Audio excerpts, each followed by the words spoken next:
दावोसमध्ये मुख्यमंत्र्यांच्या नेतृत्वात 6,25,457 कोटींचे करार, तर JSW कंपनी राज्यामध्ये 3 लाख कोटींची गुंतवणूक करणार. उदय सामंत दावोसला शिंदेंचे आमदार फोडायला गेलेत. सामंतांनी दावोसमध्ये बसून राजकारण करू नये, तात्काळ सामंतांना मुंबईला पाठवावं, संजय राऊतांची टीका.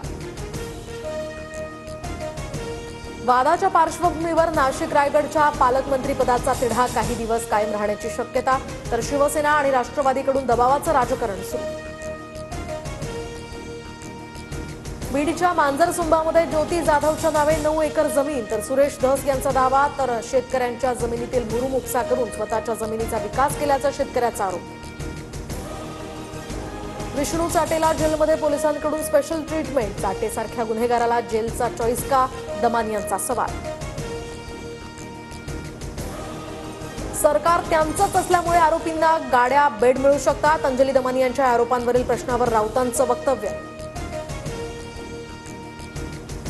धनंजय मुंडेंना कोणत्याही यंत्रणेनं गुन्हेगार ठरवलेलं नाही, त्यामुळे मुंडेंनी राजीनामा देण्याचा प्रश्नच येत नाही, दिलीप वळसे पाटलांची यावर प्रतिक्रिया. संतोष देशमुख हत्या प्रकरणी पंढरपूरमध्ये आज जनाक्रोश मोर्चा, तर सांगलीमध्ये सकल मराठा समाजाकडून आज एकदिवसीय धरणे आंदोलन.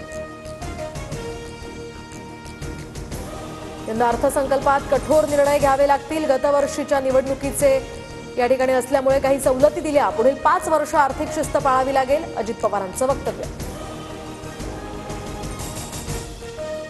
प्रयागराजमधील सिलेंडर स्फोटाची जबाबदारी दहशतवादी खलिस्तानी संघटनेनं उचलली, खलिस्तानी जिंदाबाद फोर्सनं ईमेल करत हल्ल्याची जबाबदारी स्वीकारली.